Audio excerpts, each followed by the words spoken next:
agora vamos convidar a doutora Vânia Tuglio, o papel do Ministério Público na proteção da fauna do Brasil. A doutora Vânia, promotora de justiça, ingressou no Ministério Público em 1993 e, desde 98, atua na defesa dos animais em juízo. Desde 2013, atua no GECAP, que é o Grupo Especial de Combate aos Crimes Ambientais e de Parcelamento Irregular do Solo Urbano. Cursos de especialização em Direito Ambiental pela Universidade de Castilla-La Mancha, de Toledo, Espanha, e Universidade de Alicante, na Espanha, minha terra lá, próximo de Astúrias. Máster em Direito Animal pela Universidade Autônoma de Barcelona, na Espanha, presidente do IAA, Instituto Abolicionista Animal, e consultora dos livros Direito Ambiental, Crimes Ambientais, Manual de Atuação Criminal Especializada, Somos Todos Animais. Interessante título este, doutora. Editora Nova Alexandria, e Elas Escrevem, Edna, editora Mente Aberta. Portanto, com muito prazer e muita honra recebermos aqui a doutora Vânia Tuglio, promotora de justiça, para esse tema tão fascinante. Por favor, doutora. Bom dia a todos. Estão me ouvindo? Ouvindo, não estamos vendo. Eu estou clicando aqui na câmera e ela não está tirando, eu não estou conseguindo fazer com que ela apareça. Estou clicando em cima, mas ela não está saindo. Não sei se eu tenho que apertar algum outro botão aqui. E agora? Agora sim? Agora está me vendo e ouvindo? Sim, doutora. Bom dia. Agora sim. Bom dia, seja bem-vinda. Que belo... Bom dia a todos. Parabéns, viu? Eu que agradeço muito a honra do convite e parabenizo pelo evento, a todos vocês. E que alegria estar aqui. E, enfim, ventos novos e democráticos nos aguardam. Então, a felicidade minha e de grande parte da população brasileira é muito maior. Eu passei a minha apresentação ontem, eu não sei ao certo se vocês receberam, se vocês poderiam colocá-la aí, para eu já começar. Vocês anteciparam a minha fala, então eu já não sei. Ah, maravilha. Isso, perfeito. Então, o Tejon, você falou que era muito interessante essa Somos Todos Animais. Eu começo dizendo, você disse que eu sou presidente do Instituto Abolicionista pelos Animais, e é uma alegria muito grande essa conquista. O Instituto Abolicionista pelos Animais existe há 20 anos, e eu fui eleita o ano passado. E a gente, um lema que não é nosso, mas que a gente adotou, é que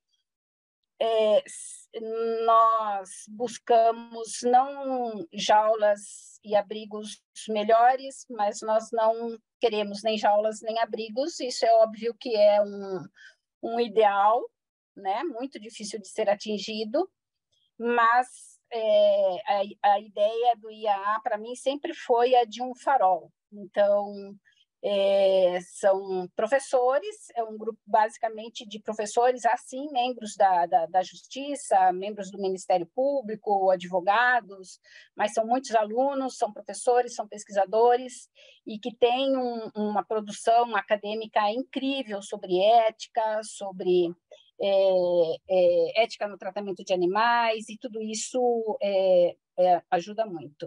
Agora, para passar, sou eu que passo, vocês passam, eu não sei bem como fazer agora. O slide. Sou eu Oi, que tenho... Vânia. Oi. Eu estou controlando aqui, se você puder só me avisar quando passar, eu passo por aqui. Muito obrigada. Então, pode passar o próximo, por favor. Pois bem, eu achei que eu deveria mostrar um pouco sobre o que é a justiça no Brasil. É claro que eu coloquei Ministério Público e Judiciário, mas também integra a Justiça do Brasil, a OAB, que é a Ordem dos Advogados do Brasil, e a Defensoria Pública, que são os defensores públicos, né? Então, nós temos, basicamente, nós temos duas ordens de atuação, né, em primeiro grau e em segundo grau. O Supremo Tribunal Federal e o Superior Tribunal de Justiça não é grau de jurisdição, são superiores, então nós temos dois graus de jurisdição. Nós temos o Ministério Público Federal e o Ministério Público dos Estados. Então, pode passar o próximo, por favor, para vocês verem. O Ministério Público Estadual, ele atua mais ou menos de uma forma residual. Passa o próximo, que eu acho que... O próximo, para ver. Aqui, isso, esse aqui, depois a gente volta naquele. Esse. Enfim, o Ministério Público Federal, as causas que ele atua estão especificadas na Constituição Federal, são essas daí, e as outras causas, exceto essas que sejam de atribuição do Ministério Público Federal, são os ministérios públicos estaduais que atuam nela. Então, é um leque muito grande de atuação, não é? O meio ambiente, que diz respeito ao que nós estamos falando agora, está no 225 da Constituição Federal. São vários incisos, e um deles, o mais importante para nós, que nós vamos tratar basicamente, exclusivamente dele nessa palestra, é o inciso 7º, em que ele fala que uma das funções do Estado, né, uma obrigação do Estado e de toda a sociedade, é a de proteger a fauna e a flora. Então, vocês vão ver que nesse inciso ele é muito interessante, porque ele vem, e como todo o capítulo de meio ambiente, ele vem falando de flora e fauna de uma forma sistêmica, enquanto um bioma, integrando um bioma. Mas aqui nesse inciso 7º, ele mantém esse ritmo de descrição, mas ele, no finalzinho, ele fala, ou submetam os animais à crueldade. Então, está proibido na Constituição Federal do Brasil, desde 1988, e aí eu vou fixar nessa última parte a minha palestra vai ser sobre essa última parte, a proibição de submeter os animais a atos de crueldade. Então, esse inciso é muito importante, porque a gente entende que a Constituição rompeu com o antropocentrismo, porque ela analisou o animal não como ela vinha analisando, enquanto função ecológica, enquanto elemento da natureza que pode servir ao homem, mas aqui ela volta a olhar especificamente para o indivíduo animal, independentemente da função ecológica e do interesse econômico ou não, mas do interesse humano que ele possa ter. Então, ela olha para o animal enquanto indivíduo, portanto, sujeito do direito constitucional de não ser submetido à crueldade, né? Então, ela rompe com o antropocentrismo, obviamente, de uma forma indireta, e também, ao mesmo tempo, ainda de uma forma indireta, ela reconhece a senciência animal, porque é só um ser sensível que pode ser submetido à crueldade, não? Que é um sofrimento desmedido, enfim. Então, volta naquele primeiro, no anterior, por favor, para dizer, então, que o Ministério Público Estadual, quer dizer, o Ministério Público do Brasil, ele é um órgão sui generis, por quê? Ele não está submetido a nenhum dos poderes, então ele não integra o Poder Judiciário, nem o Legislativo, nem o Executivo. Né? Lá no 127 diz que cada um desses poderes, o Judiciário, o Legislativo, o Executivo, tem artigos próprios na Constituição, e o do Ministério Público não está em nenhum desses, está no 127, que fala que o MP é uma instituição permanente, essencial à função jurisdicional do Estado. Entre nós, membros do Ministério Público e os chefes das nossas instituições, seja do Ministério Público Estadual, seja do Ministério Público Federal, não há hierarquia, não é? Nós temos o que chamamos independência funcional. A gente deve obedecer à lei e à nossa consciência. É claro que existe uma regulamentação mas essa regulamentação ela é direcionada aos integrantes da instituição como um todo. Então, é diferente de hierarquia, não é? As recomendações que são feitas pelos chefes da instituição, tanto o chefe da instituição federal, que é o Procurador-Geral da República, quanto os chefes dos MPs estaduais, que são os procuradores geral, procurador de justiça. Então, esses, e tem um erro aí, procuradores dos estados, não é procuradores, mas enfim, esses chefes das instituições dos ministérios públicos expedem atos normativos direcionados a todos os membros naquelas questões que são essenciais. Por exemplo, o cumprimento do plano geral de atuação, né? Então, questões mais especificamente, e não existe hierarquia, né? É óbvio que nosso trabalho é fiscalizado, tanto internamente quanto externamente, tem ouvidoria, tem a corregedoria, e tem outras formas de fiscalização do nosso trabalho, mas não há hierarquia. Pode passar, por favor? Isso eu já falei aqui. Então,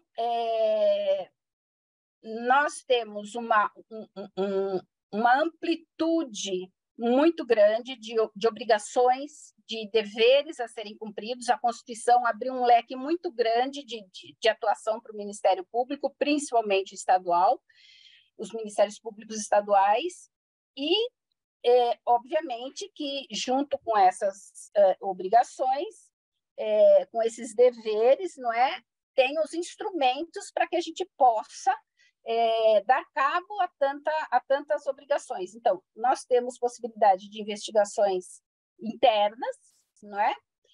Por meio próprio, além do inquérito policial, que fica a cargo do delegado de polícia e que a gente também participa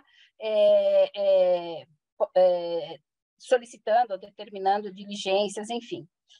As ações penais, aquelas que são ações penais públicas, não é? A atribuição é exclusiva do Ministério Público, nas ações penais públicas. Então, o crime de maus tratos e todos os crimes ambientais são de ação penal pública, portanto, de atuação exclusiva do Ministério Público no crime. No cível, a gente tem uma competência junto com outros órgãos que estão legitimados para entrar com as ações civis públicas, tá? O GCAP é o grupo que eu integro, grupo especial de combate aos crimes ambientais, e o P e aos crimes também de parcelamento irregular do solo urbano. São duas leis, a 9.605 e a 6766.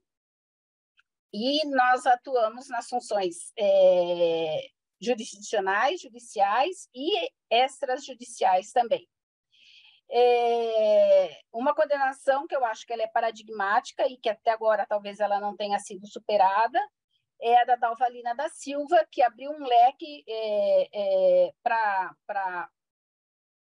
interpretação e interpretações que vigoram até hoje, não é? Então, foram 37 animais que ela matou, e também abriu a oportunidade de a gente trabalhar diretamente com a USP, especificamente com o Dr. Paulo Maiorca. Então, esses 37 cadáveres foram periciados, né? Foram analisados pelo setor de patologia, e, em razão disso, a denúncia, que também foi uma iniciativa do GCAP, nós denunciamos pelo cúmulo material, ou seja, cada uma das penas devem ser somadas, porque cada animal vale por si mesmo, e aí, então, resultou numa condenação inicial de 12 anos, eu apelei para aumentar a pena, a defesa, obviamente, também apelou, e o Tribunal de Justiça de São Paulo aumentou a pena para 17 anos e meio, devido à crueldade, enfim, e esse caso chegou até os nossos tribunais superiores, e que mantiveram a condenação e admitiram a possibilidade do cúmulo material, que é a soma das penas, que é muito importante, que é uma coisa, assim, tanto a quantidade de condenação, ela ficou presa há vários anos, e então tanto a quantidade de condenação quanto, fundamentalmente, a aplicação do cúmulo material, levando em consideração, quer dizer, fundamentalmente, sob a argumentação da senciência, de que os animais sentem, de que eles sofrem individualmente, não é? E tinha acabado de ser publicado a Declaração de Cambridge, então a possibilidade da consciência animal. Então, todos esses fatores, todos esses argumentos foram colocados, a juíza, na primeira instância, e depois o tribunal, entenderam toda essas similitudes e especificidades da vida animal e aceitaram isso como argumento, e então, por isso que é uma decisão paradigmática. Desde então, várias sentenças, a gente tem tido várias condenações por cúmulo material, inclusive de animais silvestres, aves, fundamentalmente, que é o que a gente mais tem aqui, de tráfico ou não, mas o sofrimento animal, a individualização da perícia do animal e a argumentação acerca do sofrimento individualizado dele nos permitiu e nos vem permitindo tanto conseguir a somatória das penas, quanto ampliar esse conhecimento para todo o judiciário. Pode passar o próximo, por favor? Próximo, por favor, que eu não me lembro qual que era. Estão me ouvindo? Ah, sim, muito obrigada. No cível, então, a gente tem uma possibilidade de recomendação, que é um ato administrativo a cargo do Ministério Público, em que a gente, normalmente, ele é direcionado a chefe de executivo, em que a gente pode, como o próprio nome diz, recomendar, olha, mude a sua atitude, ou melhore a sua atitude em tal e qual ponto, porque isso não está correto. Isso pode ensejar uma responsabilização. Então, já em 2013, nós fizemos uma recomendação ao Conselho Federal de Medicina Veterinária, porque eles proibiam a prática da cordectomia, da conchectomia, mas eles só recomendavam, não proibiam, recomendavam que não fosse feita a caudectomia. A gente, então, fez uma análise da função da cauda, enfim, argumentou que cortar a cauda do animal fora daquelas condições absolutamente necessárias e justificáveis era mutilação, e a mutilação é crime. E aí, com isso, eles acataram a nossa recomendação, modificaram a resolução. Então, desde então, vale para o Brasil inteiro a proibição do corte da cauda de animais. Nós também podemos celebrar TACs, termos de ajustamento de conduta, tanto extrajudicialmente quanto judicialmente. Obviamente que no crime isso não é possível, porque o crime já foi cometido, então não tem o que fazer TAC, mas no cível isso é possível. E a base do termo de ajustamento de conduta, obviamente, pela própria legislação nossa, é a reparação do dano, integral do dano, no local onde ele foi praticado. Pode ir? A próxima, por favor. Pois bem, aí tem várias ações, eu não vou ficar lendo todas elas, mas são várias ações, então, são milhares, tá? Eu tirei algumas que dizem respeito a animais, então a possibilidade de um Ministério Público, no cível, interferir de uma forma positiva junto aos poderes públicos para favorecer e melhorar a vida dos animais. Pode passar, por favor. É fundamental também que a gente tenha uma atuação conjunta com vários órgãos, né? Então, como que o Ministério Público, fundamentalmente em relação a esse tema, como que o Ministério Público deve atuar, né, para favorecer os animais? Enfim, como eu já mostrei, e eu vou mostrar mais algumas coisas que a gente conseguiu, institucionalmente, é dar concretude àquilo que a Constituição outorgou aos animais, aos direitos dos animais, aos direitos do meio ambiente, aos direitos das florestas, que abrigam animais silvestres, enfim, a função primordial do Ministério Público na fauna, enquanto instituição, é dar concretude à Constituição Federal. Fazer com que aquilo que está no papel se torne real. Essa é a função principal, né? Individualmente, em relação a cada promotor de justiça, a cada procurador da República, é aplicar na sua amplitude máxima o ordenamento jurídico em favor dos animais, não é? Então, animal, para mim, é como qualquer ser humano. Eu vou usar o ordenamento inteiro para defender as pessoas, como eu fiz no júri, enquanto trabalhei no júri, como eu fiz nos processos criminais, nos outros processos cíveis, e com os animais não deve ser diferente, não é? Então, é aplicar ao máximo o ordenamento jurídico em favor deles, né? Na sua plenitude máxima também. Manter uma constante vigilância sobre os órgãos públicos, não é? Do local onde o promotor atua, seja para conseguir apoio, seja para modificar aquilo que não está legal, que está errado, seja para corrigir rumos, não é? Manter um contato constante com a Polícia Civil, porque é a Polícia Civil quem traz a prova do crime para o Ministério Público. Manter um contato constante com a universidade, com a academia, porque é a academia que vai trazer soluções para algumas situações que a gente não consegue. Eu vou mostrar daqui a pouco o que a gente conseguiu com exumações, por exemplo, de cadáveres, vai ser, eu acho, talvez o próximo. É a academia que vai trazer também, que vai produzir pesquisa, artigos, livros, e isso vai trazer novas luzes sobre temas do direito animal que vão influenciar juridicamente juízes, promotores, enfim.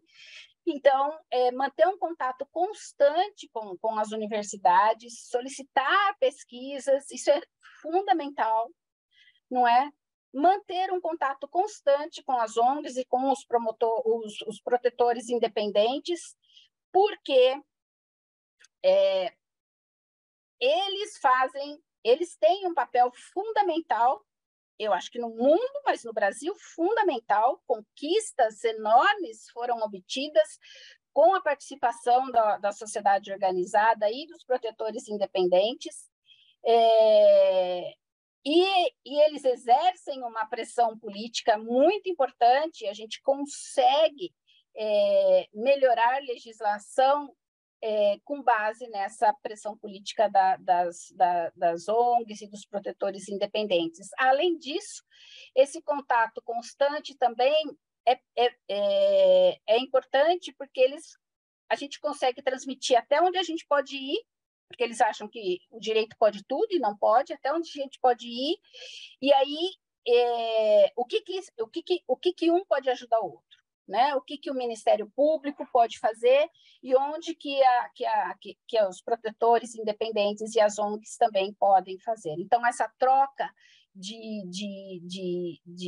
esse diálogo tem que ser constante e ele é muito importante.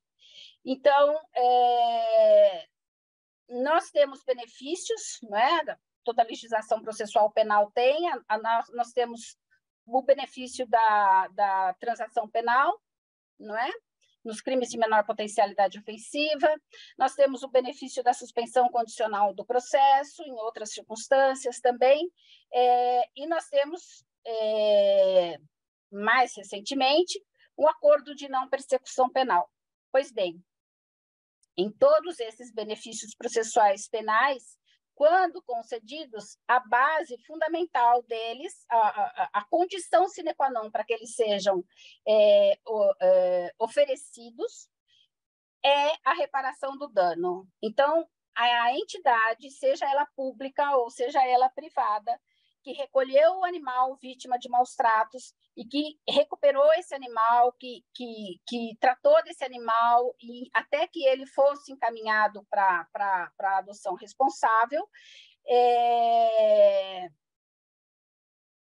o valor que eles gastaram, ele é ressarcido nessas oportunidades de oferecimento desses benefícios, né? Mas se o réu, se o acusado se recusar de qualquer maneira, não quero fazer nenhum acordo e quiser partir para o processo, ótimo. Na denúncia, a gente pede, como efeito da condenação, a reparação, além da condenação, obviamente, a reparação, o ressarcimento daquilo que foi gasto, seja pelo particular ou pelo público, novamente, pela instituição pública. Então, ressarcimento como efeito da condenação e, muitas vezes, a reparação do dano moral também, não é?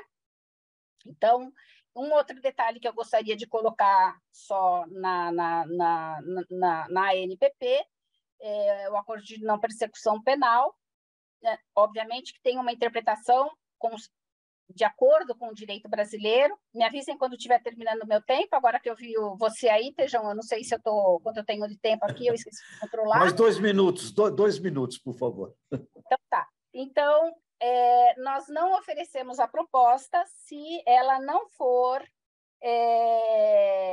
se houver violência direta contra os animais. Pode passar, por favor.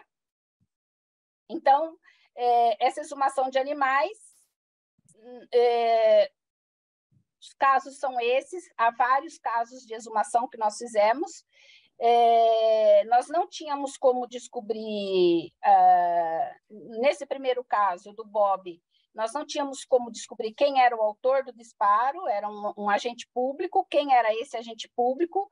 Então, a solução que a gente encontrou foi: vamos recuperar esse corpo, vamos exumar esse cadáver e vamos mandar para a USP, e aí, então, foi recuperado o projétil dentro do corpo do animal, descoberta, obviamente, a causa mortis, e com a recuperação do projétil, a gente conseguiu identificar o agente público que havia matado aquele animal.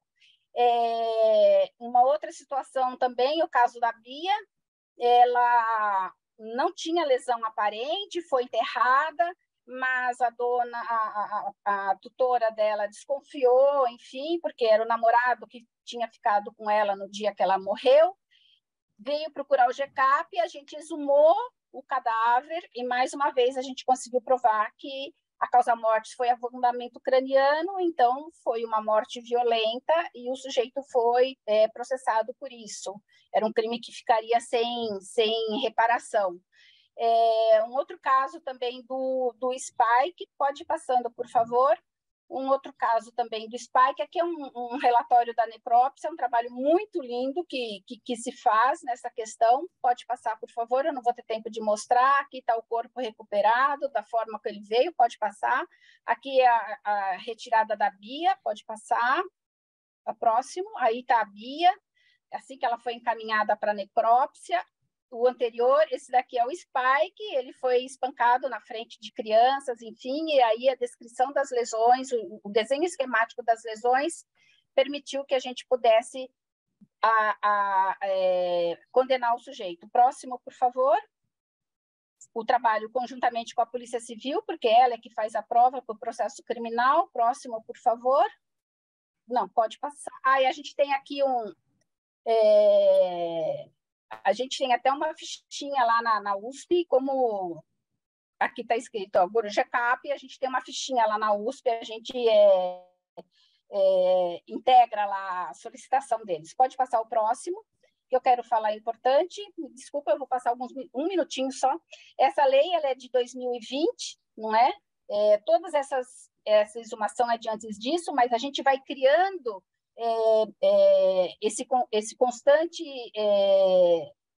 essa constante atuação de uma forma forma bastante ampla e inovadora, ela vai criando demandas, não é? A sociedade vai vendo que é possível ser feito, e ao ver que é possível ser feito, ela começa a cobrar dos órgãos melhorias na legislação, e foi conseguido isso em 2020, exclusivamente em relação a cães e gatos. É uma legislação muitíssimo boa. A gente, com base nisso, a gente tem 2 ou 3 que foram presos em flagrante. Na audiência de custódia, a prisão em flagrante foi convertida em preventiva. Foi feito um pedido de liberdade provisória no processo, não foi concedido. Entrou-se com um HC para conseguir a liberdade provisória, o tribunal não deu a liminar. Enfim, então é possível trabalhar. O único, porém, é que essa lei ela é somente para cão e gato, e eu sempre reclamo que ela deve ser para todos os animais, porque todos eles têm as mesmas especificidades e sofrem individualmente. O próximo, que acho que eu acabei. Sim, foi a criação de um IML animal. Então, a gente tem um grupo especializado dentro do Instituto de Criminalística que faz perícia em cão e gato. Isso também ampliou demais, isso especializou demais a atuação nossa. E a gente está pleiteando a delegacia especializada. A gente conseguiu um parecer inédito autorizando da Secretaria da Segurança Pública, mas aí a gente ainda depende da Delegacia Geral. E agora eu acho que é o último, com certeza. Pode passar. Tá aí. Espero não ter atrapalhado muito, ultrapassado muito tempo. Essa frase não é minha, mas eu sempre coloco ela porque eu acho ela absolutamente linda, verdadeira e nos coloca na responsabilidade que nós temos. Nós somos a única esperança dos animais, que sentem como nós, experimentam como nós, têm as mesmas vontades que as nossas, querem viver e ser felizes, como cada um de nós quer viver bem e ser feliz, e só que eles não podem fazer por si mesmos. Somos nós os responsáveis por isso. Muito obrigada. Doutora Vânia, muito obrigado. A sua apresentação nos faz tomar mais consciência da luta humana no planeta Terra. E quando falamos dos animais, cada animal é um indivíduo impressionante, e é impressionante o que a gente acaba vendo que seres humanos conseguem fazer com esses animais. Então, parabéns, doutora Vânia, seu trabalho, e com certeza muitas perguntas aqui, eu espero que a turma mande aqui até o final desse nosso encontro matinal. Admiração da senhora, parabéns, viu? Muito obrigada. Obrigado.